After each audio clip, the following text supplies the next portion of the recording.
Mga ka-business, baka samantalahin ko itong pagkakataon na to. Kung po pwede po sana, lalambing ako sa inyo. Supportahan niyo po yung Anime Reactors TV. Solid ka business po yan. Tapos ano po kasi siya, bedridden na po, mga ka-business. So sa pamamagitan ng pagbablog, awa ng Diyos nga, na-monetize na siya. Nagkakaroon siya ng kaunting revenue. Kaya maliliit lang kasi yung views niya. Baka pwede po, supportahan natin si Anime Reactors TV. Yan. Pero bedridden na po siya. Kaya mapapansin nyo yung at least na mukha niya, pinapakita niya. Cartoon character. Portahan po natin yan, Anime Reactors TV.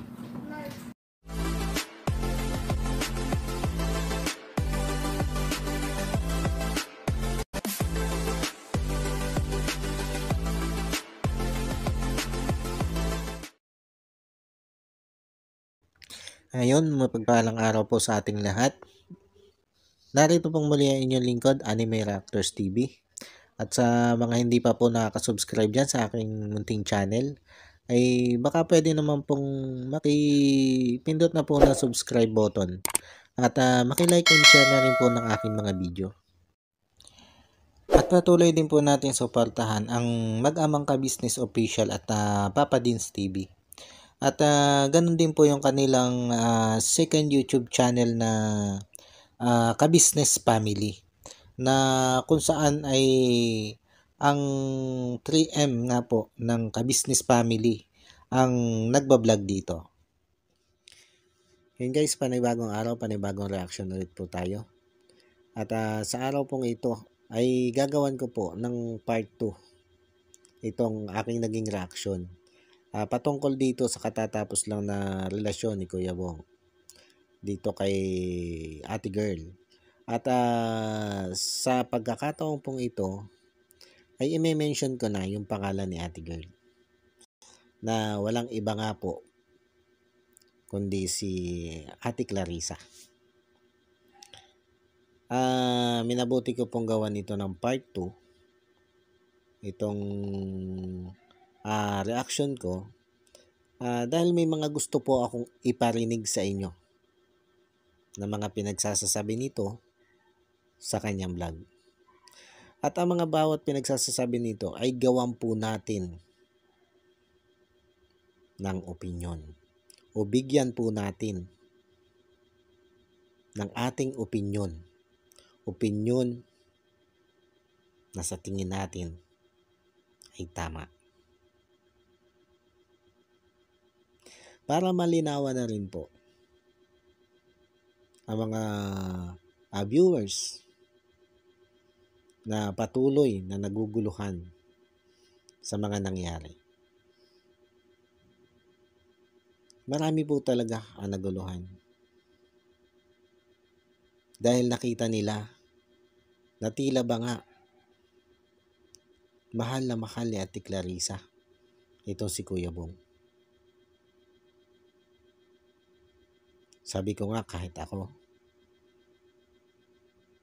inakala ko ding totoo yung pagmamahal niya na sinasabing yun para kay Kuya Bong.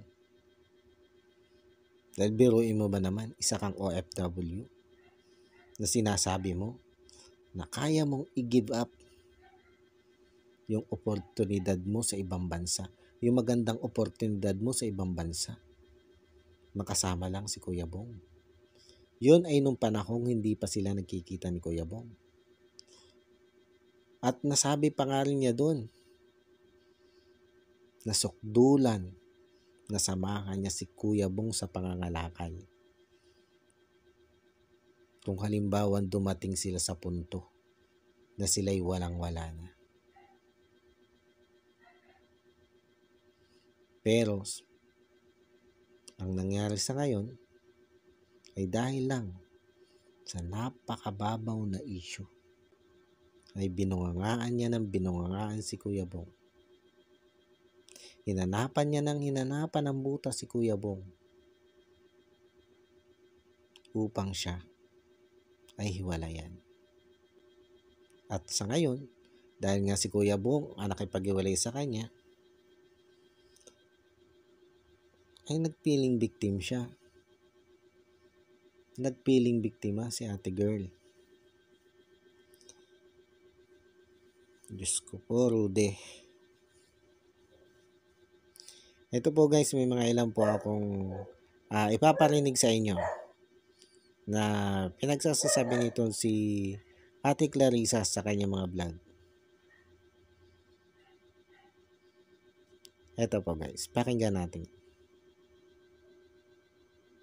Makikita niyo po, yung ngiti dyan ni Bong, kahit hanapin niyo ngayon, hindi niyo na po, hindi ko makita yung ngiti na meron siya dyan. After nung last call namin na yun, nung Friday na yun, Yung mga ngiti daw ni Kuya Bong nung panahong sila ay hinahanap ngayon at hindi niya ngayon makita.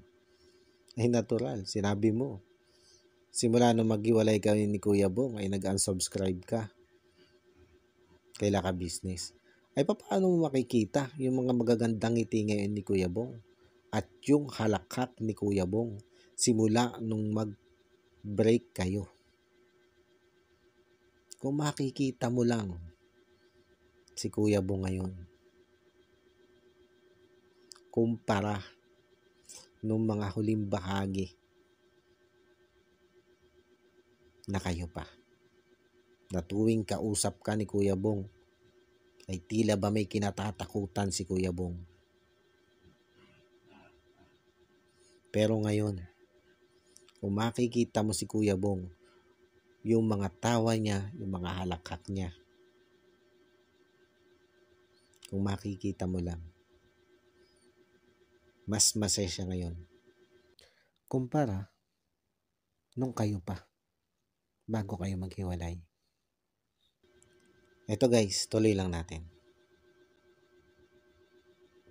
hindi na po ako nanonood doon. Kasi talaga pong andun yung pain pag makita ko siya.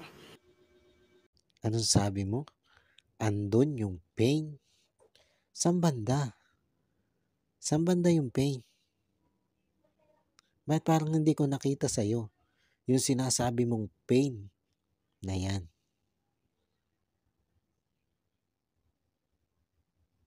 Habang paulit-ulit mo sinasabi yung sakit na naramdaman mong yan. Panoodin mo yung video mo. Kung gaano din kalaki yung ngiti mo habang sinasabi mo yan. Ngayon, asan dun yung pain na sinasabi mo?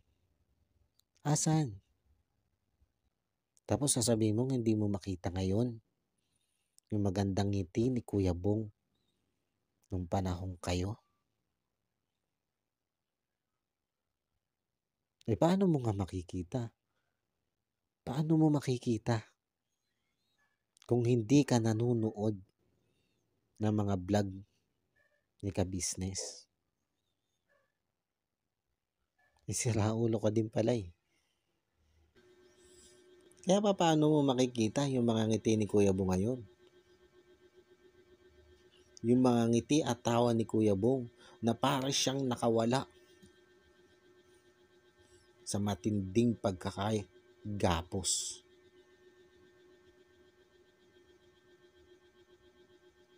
Bagamat nalaman natin na si Kuya Bong ngayon ay muling umiinom ng gin, ay bahagi lang yun ng gusto niyang makalimot sa nilikha mong sakit sa kanyang puso. Minahal ka ni Kuya Bong eh. Kaya natural lang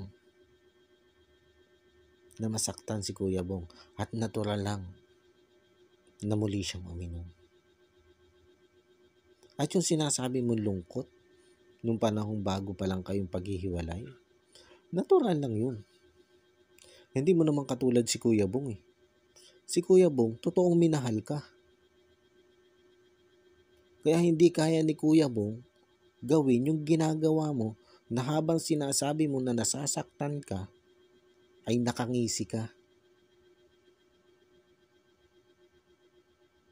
Na tila ba ang ngisi mo ay nakuha mo o nakamit mo na yung tagumpay. Sa bagay, yun naman talagang totoo, di ba? Nakamit mo na yung tagumpay sa mga plano mo.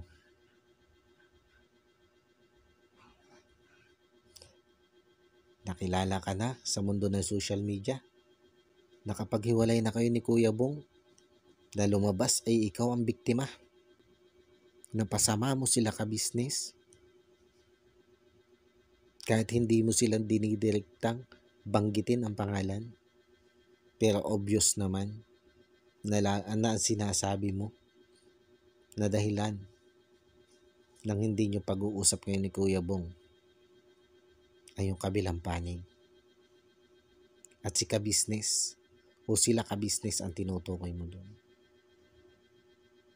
Kaya ngiti mo na yan, ngiti ng tagumpay talaga yan.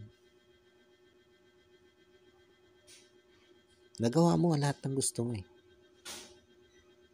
Nasunod lahat ng plano mo. Tuloy lang tayo guys. Hindi niyo po alam ang totoo. Wala na po akong line kung paano ako makakatawag sa kanila. So, ewan ko po pero hindi ko po alam why na kahit yung message po, hindi na nasisin. So, hindi ko po alam. Wala akong idea doon kung bakit. Pero yun po yung totoo. At hindi naman po ako nag-i-erase ng message. So, may papakita ko po yan. Hindi mo alam kung bakit hindi ka sinisin ni Mrs. Ka-Business. Ay, ikaw nga yung una na hindi nagsin sa kanya eh. Ikaw nga yung una na hindi sumagot sa mga tawag niya nung kabe-break niyo pa ni Kuya Bong. At ang inatupag mo ay yung pagpo-post sa FB mo at pagpaplano mo sa gagawin mong paninira at pagpo-post dyan sa YouTube channel mo. Yun yung inatupag mo. Ichinat ka ni Mrs. Ka-Business, tinawagan ng maraming beses, pero hindi mo sila sinagot. Tapos tuloy-tuloy ang pagpo-post mo sa social media about sa hiwalayan yun ni Kuya Bong. Tapos sasabihin mo kay Mrs. Ka-Business after 3 days na hindi ka pa handa. Na hindi ka pa handang kausapin sila. Huwag muna ngayon. Hindi ka pa handa nun? Ay tuloy-tuloy. Minuto lang na nakakapag-break kayo ni Kuya Bong. Nagpo-post ka na. Hindi ka pa handa nun?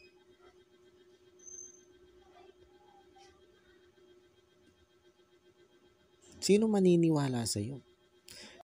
Tapos ngayon sasabihin mo na hindi ka naman nagbura ng message at ipapakita mo yung message na yan.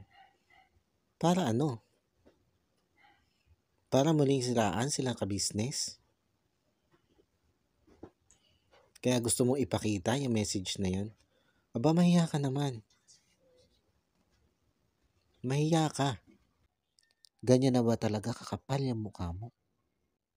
Para sabihin mo na ilalabas mo yung conversation na yan? Grabe. Parang mas makapal pa sa balat ng buhaya yung pagmumukha mo eh. Sa mga pinagsasasabi mong yan. Matapos ang lahat ng magandang pakisama sa'yo. Yan pa sasabihin mo. Na tila tinatakot mo. Sila ka-business na may ilalabas ka. Na conversation yon ni Mrs. Ka-Business. Samantalang ni minsan ay hindi sila nagsalita ng kahit isang letrang masama laban sa'yo.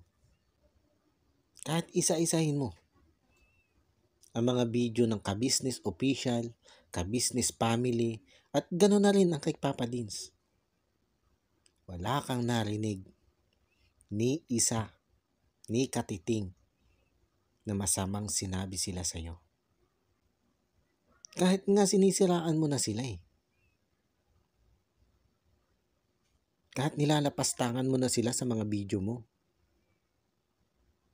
Hindi pa rin nila ginagawa na magsalita laban sa'yo.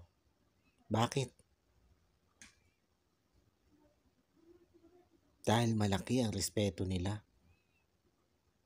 sa pamilya mo, lalo na sa magulang mo. Dahil nakita nila kung gaano kabait ang magulang mo. Pero sa kabila ng pagrespeto nila sa'yo, sa pamilya mo, sa magulang mo, diyan pa yung kapalit. Alam mo, Ate Clarissa, may isa akong naalala na sinabi mo habang kausap mo si Mrs. Ka-Business at si Mr. Ka-Business sa isang vlog.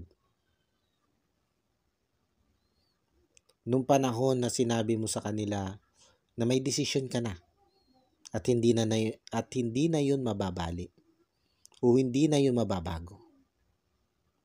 Sinabi mo doon na kahit wala na ang klabong, kahit wala na yung love team, ay patuloy pa rin suportahan ang klabong. Naks, doon pa lang hindi namin nahalata na yun pala bahagi na ng pagpupromote mo, na suportahan ka. Hindi mo lang sinabi na suportahan ka, ginamit mo pa yung love team. Sa bagay, hanggang ngayon naman sa mga video mo, ginagamit mo pa rin yung love team na klabong.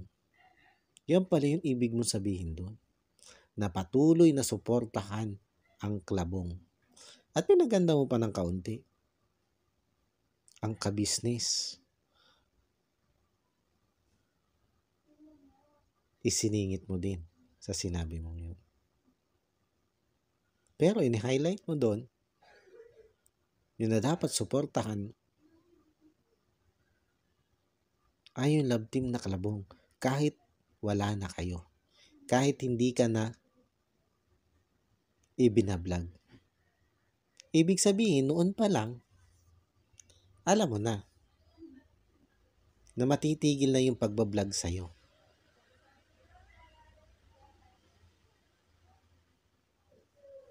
Ibig sabihin, nung mga oras pa lang na yun, ayun na yung plano mo. Ang bumitaw. Medyo napaganda nga lang ang pagbitaw mo. Dahil si Kuya Bunga ang nakipag-break sa'yo. At nagamit mo yun. Yung pakikipag-break ni Kuya Bong na yun sa'yo. Nagamit mo yun. Para kaawaan ka ng marami. Husay mo. Grabe. Suportahan nyo pa rin ang klabong kahit wala na ang klabong, kahit matapos na ang relasyon namin ni Bong, kahit hindi na ako ibinablog nila Ka-Business. Ay papaano? Ikaw yung magbablog sa sarili mo gamit ang love team ng klabong. Utak mo. Ang laki ng utak mo. Ito lang yung masasabi ko sa'yo, Ate Clarissa. Doon sa sinasabi mong ilalabas mo yan, conversation yung yan, ni Mrs. Ka-Business. Siguraduhin mo lang na kompleto yan.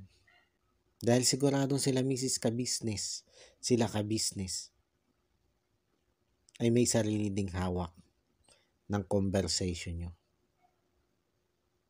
Lalo na nga dyan sa mga pinaggagawa mo ngayon yan.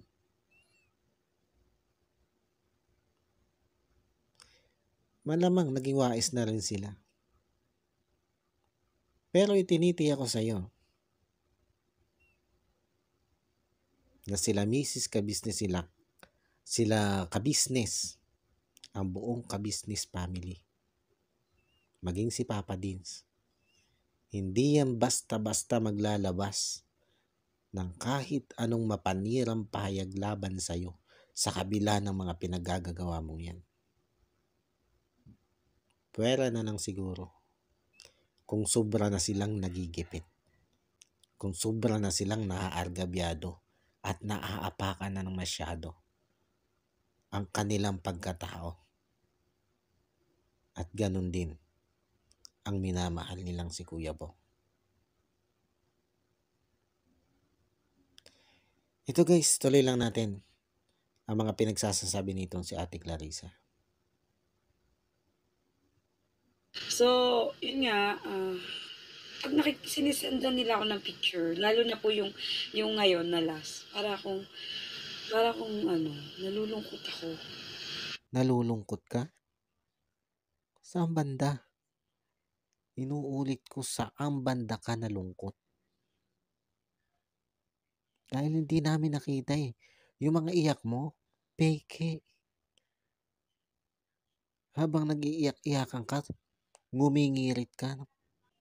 Yan ba yung nalulungkot? Saan banda? Saan banda ka doon nalungkot? Huwag mo na kaming bilugin. Huwag mo na kaming utuin. Bistadong bistado ka na.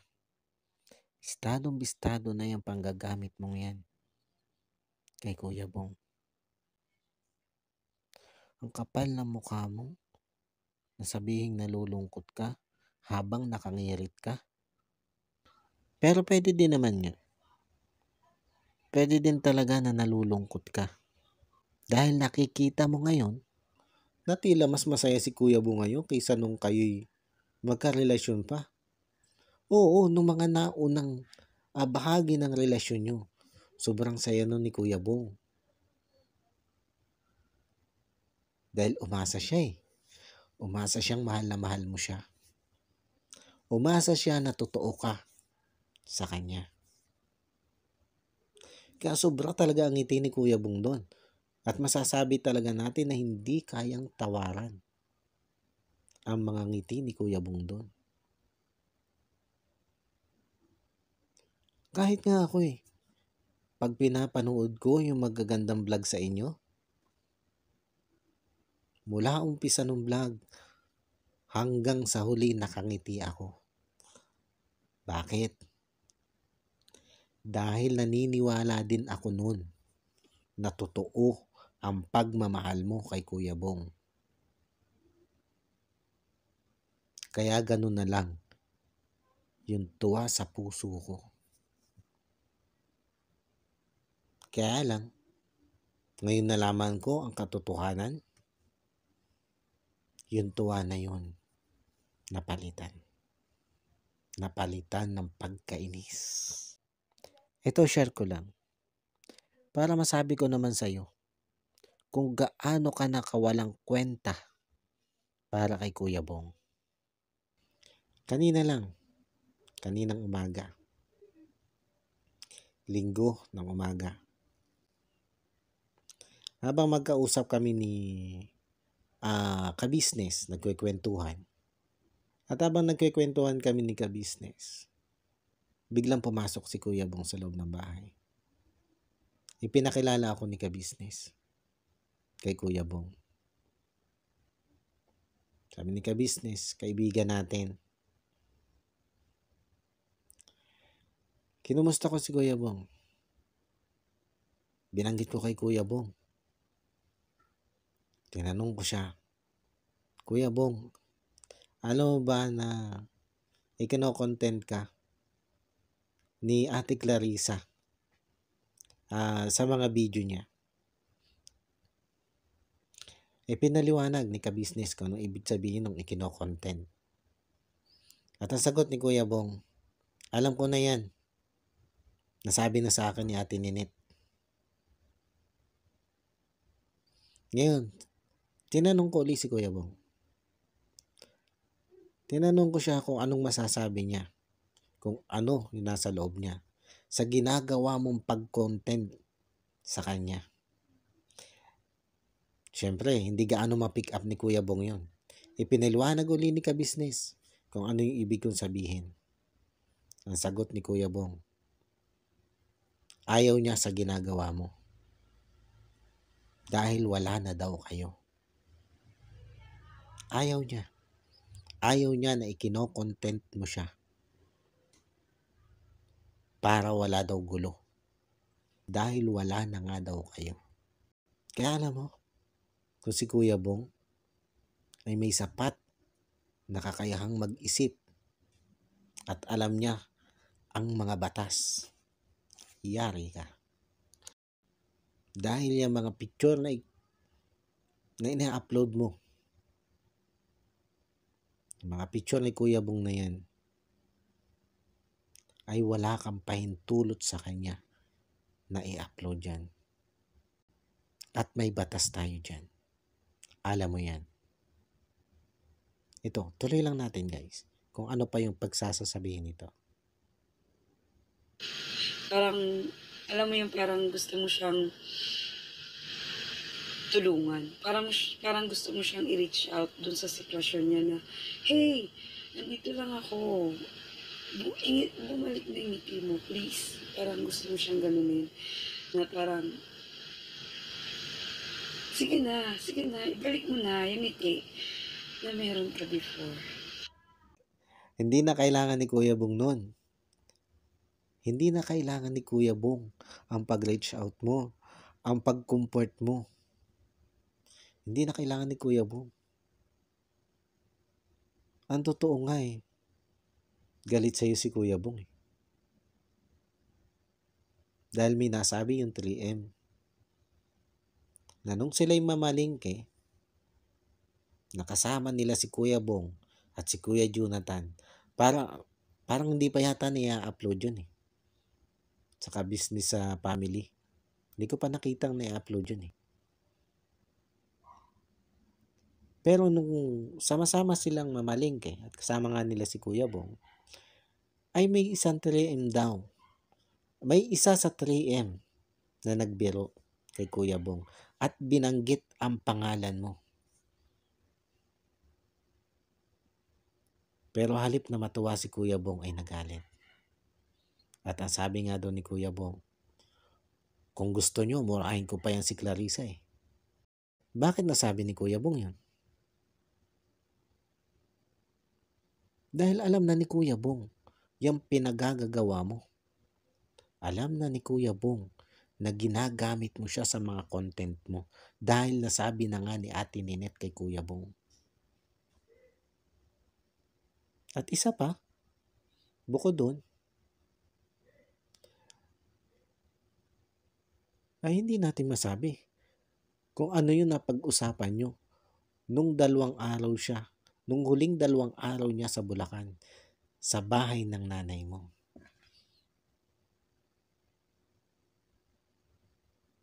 Kaya si Kuya Bong hindi din magkwento kung anong nangyari tungkol doon. Kung ano bang nangyari noong panahon yun. Bakit pagkagaling niya sa Bulacan ay nagdiretso siya kay na Ate Vera at naglabas siya ng sama ng loob. Ibig sabihin, nung siya ay nasa inyo, ay may hindi siya nagustuhan. Maaaring sa pinag-usapan nyo o sa pagkukomand mo sa kanya o pagdidikta mo sa kanya. Maaaring hindi niya nagustuhan ang ginagawa mong pagmanipula sa kanya. Malay ba natin? Kung doon pa lang ay sinisiraan mo na sila ka-business kay Kuya Bong. Kaya yun ang ikinagalit sa'yo ni Kuya Bong. Alam mo naman kung gaano kamahal ni Kuya Bong sila ka-business. Kahit 10 Clarissa, sabi ko sa'yo, hindi ipagpapalit ni Kuya Bong sila ka-business. Lalo na nga, dun sa isa palang Clarissa na nakilala niya, ay rinding-rindi na siya sa bunganga. Hindi naman siguro tanga, hindi naman siguro bobo yung mga manonood para hindi maisip na ano nga ba ang nangyari sa Bulacan. Bakit after na makagaling si Kuya Bong sa Bulacan, ay nagdiretso siya kay Ate Vera. At halip na pumasok kina ka-business, ay doon nag-stay na maghapon at magdamag at nagbukas ng sama ng loob si Kuya Bong. Sama ng loob sa'yo. At after nun, after ng pagkagaling niya kay Ate Bella, ang mga sumunod na pangyayari na doon ay yung nakipaghiwalay na sa'yo, si Kuya Bong. Kaya huwag ka na magkabul. Huwag mo nang habul-habulin si Kuya Bong. Sa'yo mo na ilapat yung kanta mo. Yung kinanta mo kay Kuya Bong. Ano ba yung kanta mo? Paalam sa iyo, huwag ka nang babalik. Sa'yo mo ilapat yun. Huwag ka nang bumalik kay Kuya Bong. Huwag mo nang guluhin si Kuya Bong. Sa bagay, kahit naman magtangka ka ng paulit-ulit na bumalik kay Kuya Bong, imposible na yan. Imposibleng balikan ka pa ni Kuya Bong. Sa mga reaksyon ni Kuya Bong, pag nababanggit ang pangalan mo, imposible yun. Imposible na balikan ka pa nun. Ang usapan nyo nga, di ba? Pag ayaw na sa'yo ni Kuya Bong, itapon yung singsing. Pero kita mo naman, nung itapon ni Kuya Bong yung singsing, isinama pa niya pati picture frame. At hindi lang basta niya itinapon kung saan lang itinapon. Doon niya itinapon sa Burak. Doon sa napakaruming ilog.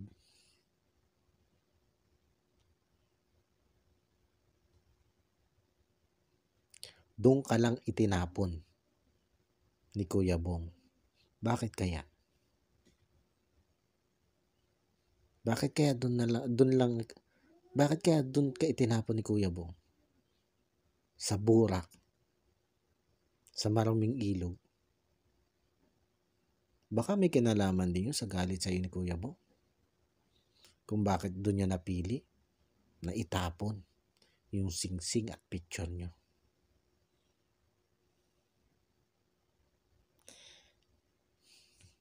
Ito guys, ituloy lang natin. Ituloy lang natin yung pakikinig sa mga pinagsasabi nito si Clarissa. Kaya nga po sinasabi ko, sino po yung kapitbahay, kakilala ni Bong dyan, please. Ito po yung vlog ko, ito po yung YouTube channel ko, Kayo na po yung bahalang mag-message sa akin dyan. Wag na. At mukhang wala ding may balak na mag-message sa'yo na kaibigan at kakilala ni Kuya Bong. At kung meron man, mapapahiya ka. Maniwala ka. Mapapahiya ka. Dahil hindi ka kakausapin ni Kuya Bong. Maniwala ka. Tuloy lang tayo guys. Kasi gusto ko talaga siya makausap ng kami lang. Personally kami lang talaga. As in walang camera. Para ano? Para bilugin ang ulo ni Kuya Bong. Para siraan sila ka-business kay Kuya Bong o kay Kuya Bong. Hindi mo kayang gawin yan. Hindi mo kayang gawin yan.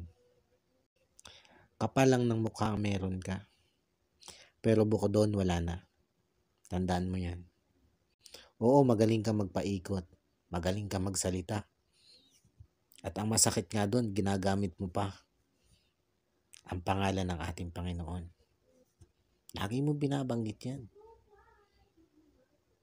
Tingnan mo muna yung sarili mo. O panoorin mo yung mga video mo na ina-upload sa YouTube. Yan ba'y gawain ng isang maka-Diyos?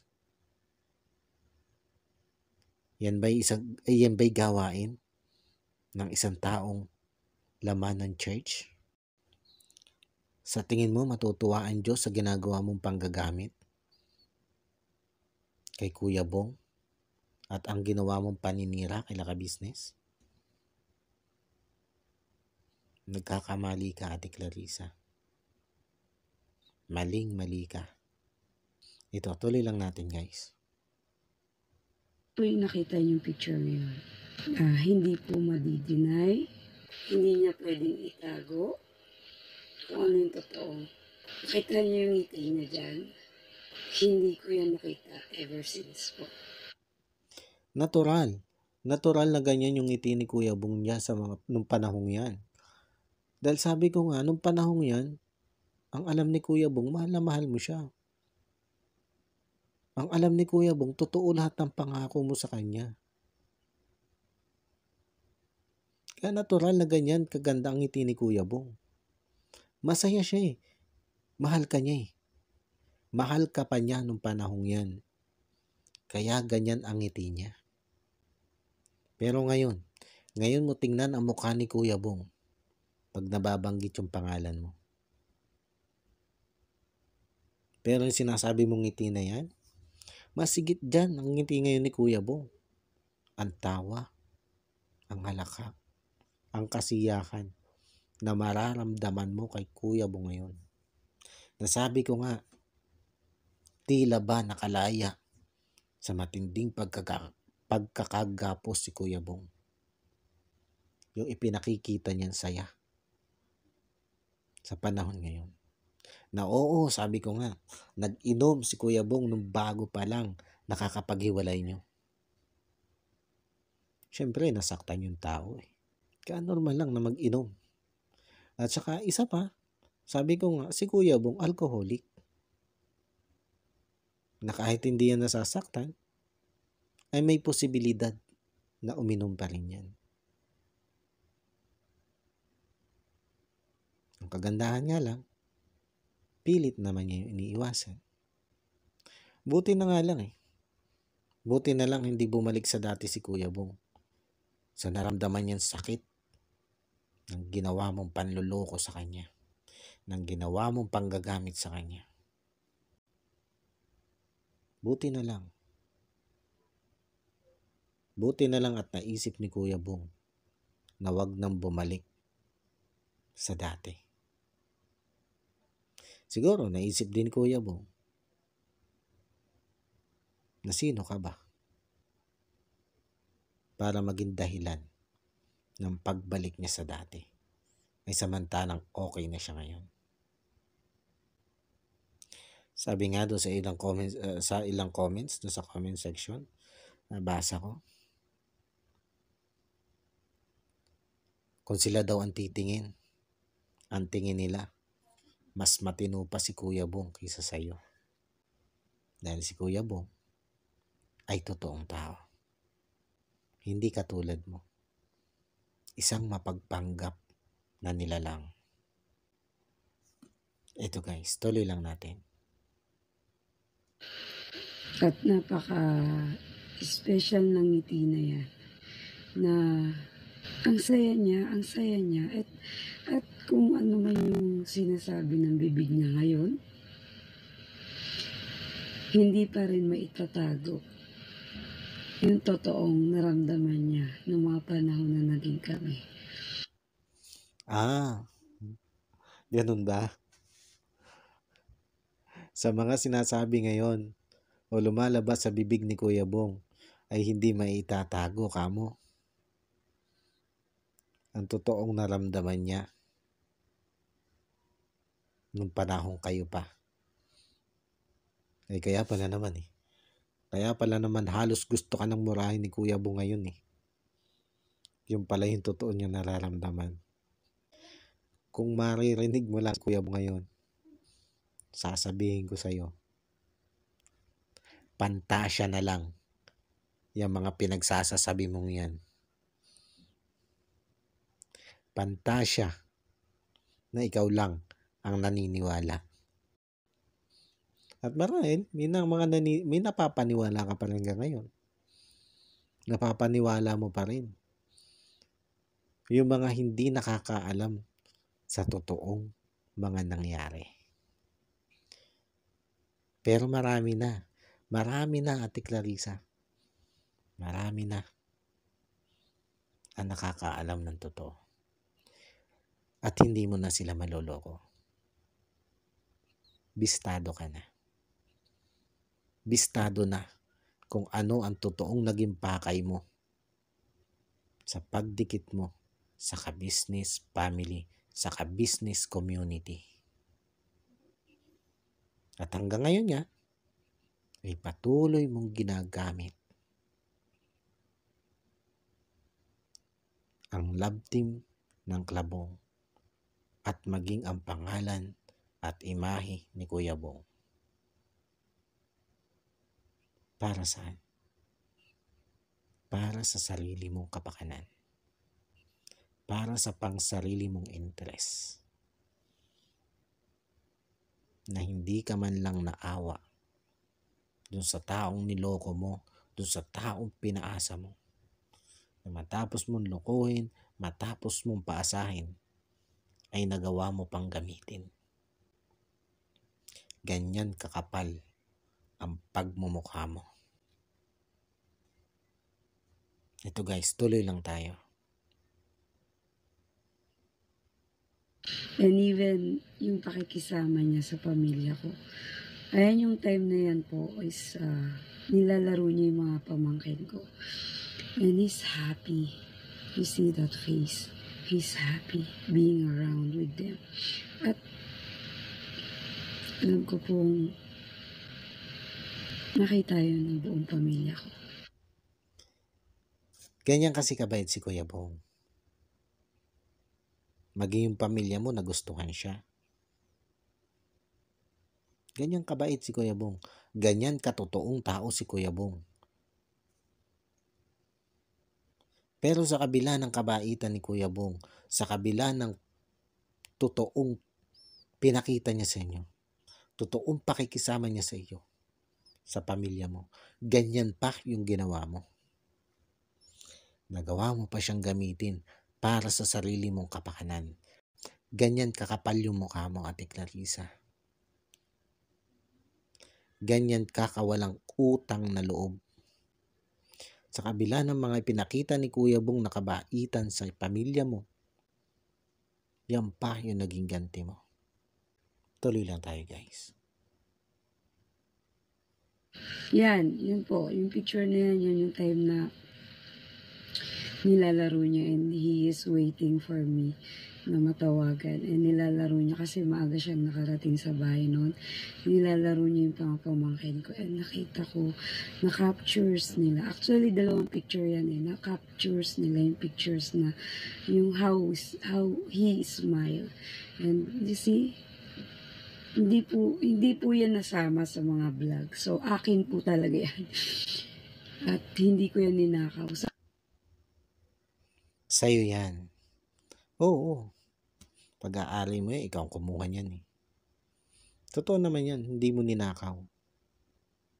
Pero tandaan mo, bagamat hindi mo ninakaw yung picture ni Kuya Bong na yan, ay wala ka pa rin pahintulot kay Kuya Bong na i-upload mo yan. At kung si Kuya Bong ang tatanungin yan, ay ayaw niya sa pinaggagawa mo. Kaya pasalamat ka. Pasalamat ka at si Kuya Bong ay hindi marunong sa mga batas dito sa atin. Dahil kung marunong lang siya, pwede kanyang kasuhan. Pwede kanyang kasuhan. Kung sila ka-business lang, ay hindi ganun kababait. Ay baka sila ang nagsulsul kay Kuya Bong at sila ang tumulong kay Kuya Bong para makasuhan ka. Sa ginagawa mo na pagpo-post ng picture ni Kuya Bong nang walang pahintulot kay Kuya Bong. Kahit pasabihin na may pahintulot si Kuya Bong nung kuhanan mo yan, iba pa rin yung usapin pag ipinopost mo na yan. Dahil maaaring ang pahintulot mo lang kay Kuya Bong ay ang mapicturean siya. Pero wala kang pahintulot kay Kuya Bong na i-upload ang picture niya. Kaya sa batas, dito sa Pilipinas, ang laki na nilabag mo, Ate Clarissa. Pasalamat ka at mababait sila ka-business. Dahil sigurado ako na kahit alam nila na may ginawa kang paglabag, kahit pa nga siniraan mo na sila, alam ko na hindi sila gagawa ng legal action laban sa'yo sa ginagawa mong paggamit sa pangalan at imahe ni Kuya Bong. Kaya pasalamat ka. Pasalamat ka dahil ang nakatapat mo ay may mabuting puso at may totoong takot sa Diyos. Ituloy lang natin, guys. Sana po maintindihan ng lahat yung mga picture po na na-upload ko man ngayon at sinishare ko sa inyo. Gusto ko pong i-share yan kasi naging part po kayo ng love story na to. Naging part kami ng love team na yan. Sa channel ni Ka-Business. Pero sa channel mo, hindi. Binitbit mo lang yan hanggang sa channel mo. Dahil alam mong viral halos yan kay Ka-Business. Ang tataas ng view niyan. Pag ang pinag-uusapan na yung love team ng Klabong. Pero hindi dahil yun sa'yo. Hindi dahil sa pagmumukha mo, kundi dahil yun sa sumusubaybay at nagmamahal kay Kuya Bong. Dahil kung matatandaan mo, yung vlog kay Ate Maylin at Kuya Bong, nung sila pa, matataas din ang view nun. Basta't idikit mo kay Kuya Bong, matataas ang views niyan. Kaya ang galing mo din eh. Alam mo din kung sino yung didikitan mo. Alam mo din kung paano mo lalaruin ang itinapon mong bola sa Ka-Business community. Halos lahat kami napaniwala mo. Galing mo. Ang galing mo man din lang. Ang bulaklak ng dila mo. Yun yung totoo. Tapos hanggang dyan sa channel mo, dahil alam mo malakas ang hatak ng Klabong sa Ka-Business. Kaya hanggang dyan sa channel mo, ay hinila mo ang pangalan ng Klabong. At patuloy mong ginagamit ang picture ni Kuya Bong, ang pangalan ni Kuya Bong. Kahit walang permiso. Tuloy lang tayo, guys. And may mga behind the scene na picture na hindi nyo po alam. So isa po yan na pictures na masaya siya na nilalaro niya yung mga pamangkin ko. And hindi niya pwedeng i-deny. Hindi niya pwedeng sabihin nagkunwari lang siya dyan. May behind the scene na mga picture. Hindi namin alam. Alam namin yan, syempre. Nagkasama kayo ng ilang araw. 4 na araw ba yun, di ba? 4 na araw yun, di ba? Kaya alam namin na may mga picture ka na hindi napasama sa vlog. Tapos lagi pa kayo magkausap ni Kuya Bong. Napunta si Kuya Bong sa inyo. Kaya hindi kami mga tanga. Para hindi namin malaman na may mga picture ka ni Kuya Bong. Ang di lang namin akalain, ngayon palang mga picture na yon ay gagamitin mo para sa pagpapalago ng channel mo.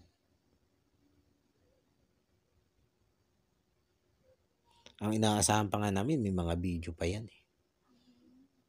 Pero mga picture lang pala yung hawak mo. Kaya huwag mo sabihin na hindi namin alam yan.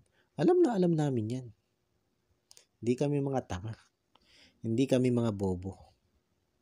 Para hindi namin malaman yan. Kaya lang, sabi ko nga, ang hindi namin akalain ay ang gamitin mo yan para sa sarili mong kapakanan. Matapos mong lukuhin, matapos mong paasahin si Kuya Bong, Matapos mo saktan si Kuya Bong, hindi namin akalain na kaya mong gamitin yan, mga picture na yan, sa sarili mong kapakanan. Tapos sasabihin mo, for memories. Kalokohan. Sinong inuto mo? Wala naman naniniwala sa'yo. Baka nga kahit bata, hindi maniwala dun eh. May kung for memories, ay di, ipa-develop mo. I-keep mo. Pa-develop mo, ipa-frame mo, at ipalagay mo dun sa bahay nyo. For memories lang, di ba? Bakit mo pa kailangan i-vlog? Hindi yan for memories. Yung ginagawa mong pagpa-vlog sa mga picture ni Kuya Bong, hindi yan for memories. For views yan. For subscriber. Yun yung totoo. Tapos ngayon, sabi mo dun sa vlog mo, itong kabablog mo lang, ditong kalalive mo lang, may 5 ka pang picture ni Kuya Bong. Talaga naman. Kapal pa rin talaga ng mukha mo, no? At talagang may 5 ka pang balak i-upload na picture. Ganyan kakapal yung mukha mo. Talagang hindi mo titigilan hanggat may hawak kang picture. Grabe, grabe ate girl. Grabe ate Clarissa. Ikaw na. Ikaw na yung number 1 sa mga nakilala ko makakapal ang pagmumukha. Pero sabi ko nga, wag mong antayin na magalit sa'yo ang mga solid ka-business supporters. Dahil pag nangyari yon, kawawa yung channel mo. Pag naisipang i-report yan, channel mo, ng mga galit na solid ka-business supporters at mga nagmamahal kay Kuya Bong, sabi ko sa'yo, hindi mo may apply for monetization yung channel mong yan. Kahit pag-aano kadami ang subscriber niyan, i-deny lang yan ni YouTube. Hindi yan mamomonetize. Maniwala ka. Itong sinasabi ko sa iyo, ito ay isang babala para tigilan mo na ang panggagamit kay Kuya Bong para dyan sa sarili mong kapakanan. Yun lang ate Clarissa. Tigilan mo na yung kakapalan ng mukha mo na paggamit sa mga picture at pangalan ni Kuya Bong, sa pagkaladkad sa imahe ni Kuya Bong dyan sa YouTube channel mo. At yun guys, bago po tayo magtapos ay gusto ko lang pong muling i-shoutout si Ma'am Nerissa ng New Jersey. Shoutout po sa inyo Ma'am Nerissa. At God bless po sa inyo. At maging po sa buong pamilya nyo po. At yun, patuloy po ako nagpapasalamat. Paano po, hanggang dito na lang muna po yung aking reaction video. At muli po ay maraming thank you po sa patuloy na sumusuporta at nanonood ng aking mga video. At sa mga hindi pa nga po nakaka-subscribe dyan ay baka pwede naman po makipindot na ng subscribe button at makilike and share na rin po ng aking mga video. Muli po ay maraming salamat po and God bless po sa inyong lahat. Anime Reactors, shoutout po. Suportahan natin yan si Anime Reactors TV. Yan, pakisupport po natin. Siya po ay isang bedridden na mga ka-business. Check nyo po yung kanyang YouTube channel, Anime Reactors TV. Siya po siyang bedridden na, ayan, kahit papano nakakagawa-gawa siya ng mga reaction video patungkol sa ka-business official. Suportahan po natin para kahit papano magkaroon siya ng revenue. May magamit siya sa pambili-bili man lang ng gamot. Ano po mga ka-business yan.